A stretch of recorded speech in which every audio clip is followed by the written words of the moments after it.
We just watched one of the craziest early season trades in recent memory with Rafael Devers headed to the San Francisco Giants. And that got a lot of people thinking about the Mariners and could they have been involved in this?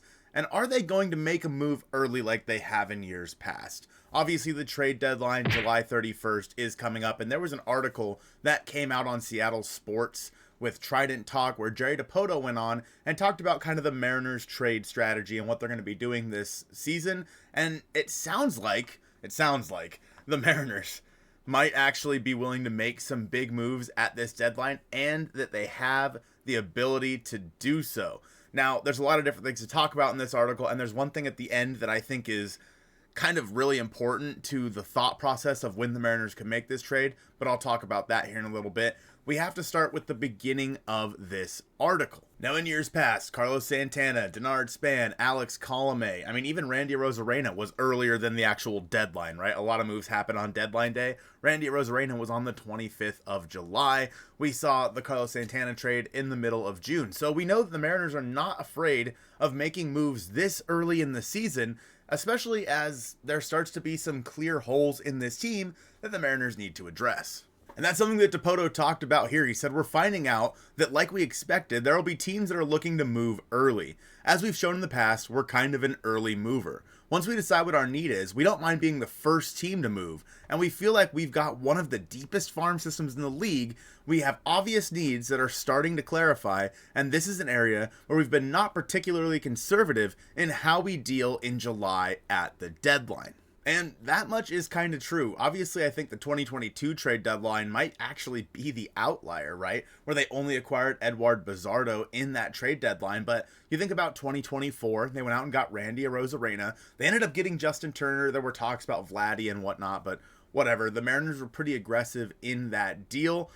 And then you look back at 2022, they got Carlos Santana when Ty France got injured. They then went out and acquired Luis Castillo because they needed that frontline starter. The Mariners have been, at least in the time of the window of opportunity, right, which we all thought was supposed to start in 2022. It started a year early in 2021 when the team made an incredible run there in September. The Mariners have been pretty aggressive in adding and filling holes. Now, I know that we give them a lot of flack, but the more I look at it, the more that I believe that that is the case. Now, as for who's going to be available this time of year, let's take a look at the standings. So the Mariners find themselves at 36 and 34 right now in the third wildcard spot. Back in a wildcard spot, a half game up on the Twins and the Red Sox, who just traded their best hitter. Now, if I look at the wildcard standings right now, the teams that I think are definitely going to be sellers are these three right here, the Orioles, the Athletics, and the White Sox.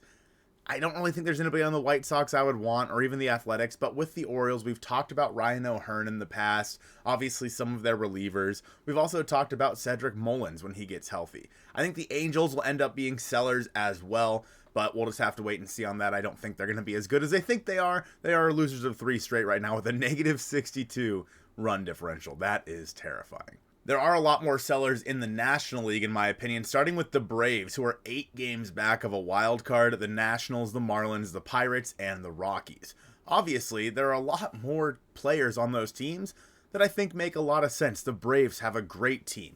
They are very much underperforming right now, but I think they have plenty of guys that could be available. Nathaniel Lowe, Kyle Finnegan for the Nationals, those are both guys that make some sense. We're not getting Paul Skeens, guys. I don't know how to tell you this anymore. We're not getting Paul Skeens, but hey. You know, where there's a will, there's a way.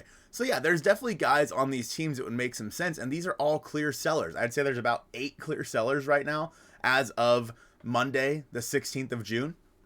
That's, I feel like, better than it has been in years past. And again, there's like 8 or so teams right now, but that could change, especially with the way that the third wild card has kind of changed the dynamic of this game.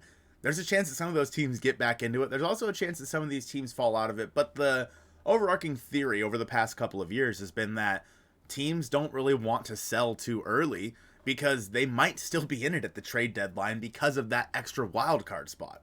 Dipoto says as much when he says right now there's so many teams that would qualify as, wow, they're kind of in it, and we're one of those teams. So hopefully the rest of them all stink for the next, 40 days or so, and we can gain some clarity. But we think there are going to be players on the market who will fit what we are trying to achieve and who we feel like we can go out and acquire because we have as much to offer as anybody else in our position. And that much is true. The Mariners have obviously one of the best farm systems in baseball, depending on where you looked, 7, 8, 9 of the top 100 prospects, like basically nearly 10% of the top 100 prospects in baseball. The Mariners have plenty to offer in a trade. And I would not be shocked if they went out there and made a pretty big trade this season by trading away some of their big prospects. Like, are we going to see the top 5 stay intact through this season? Honestly, if I had to bet on it, I would say no. Dipoto said, we've put ourselves in a good position as we approach the final, we'll call it 2 months leading up to the deadline.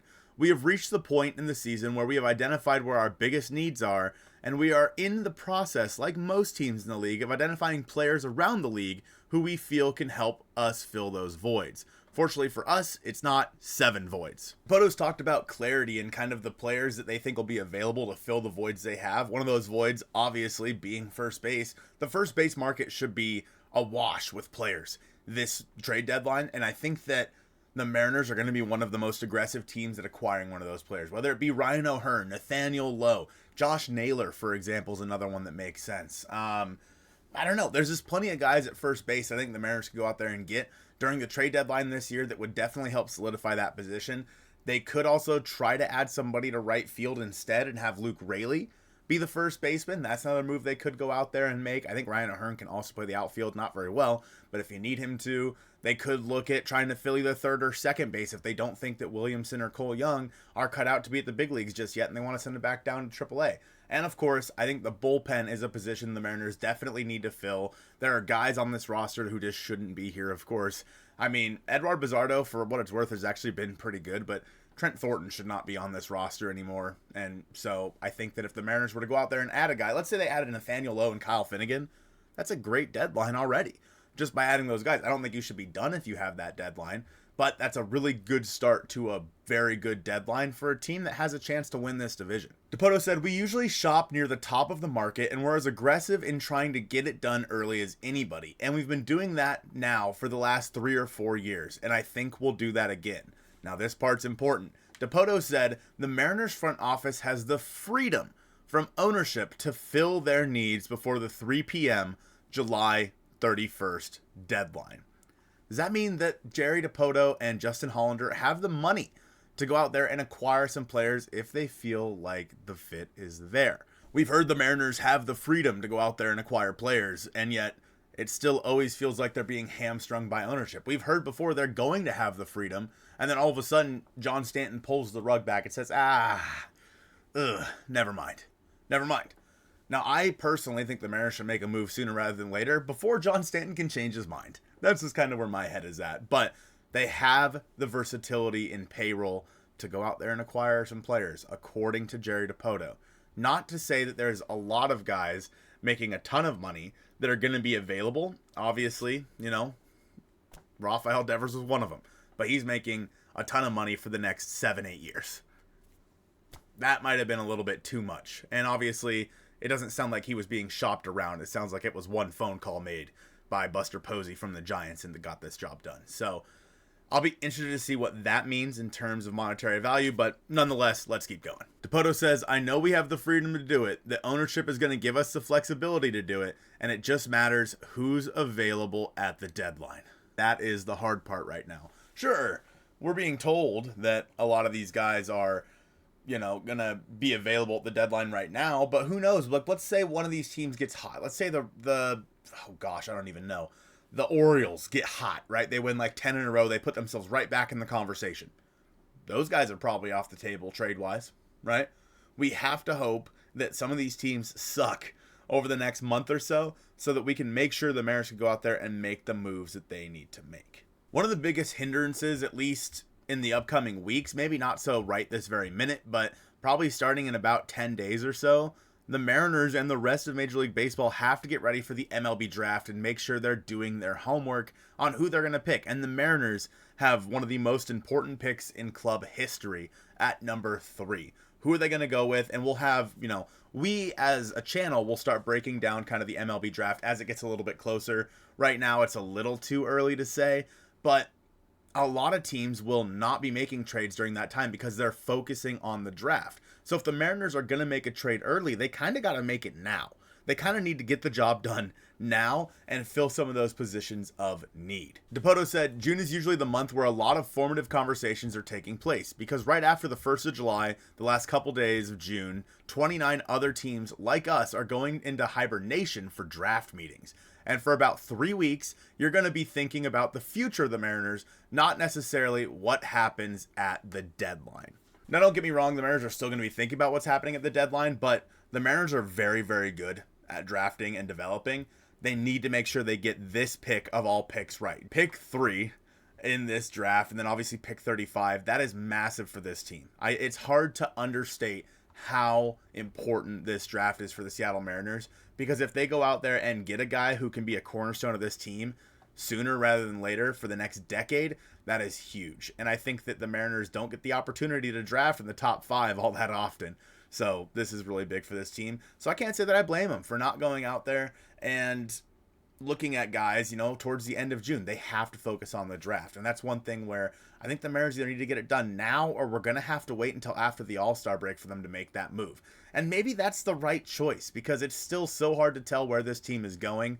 Obviously, they did just end up sweeping the Guardians. That was pretty big. But based on the way the last road trip went, it's very hard to say that this is going to be a contending team for sure.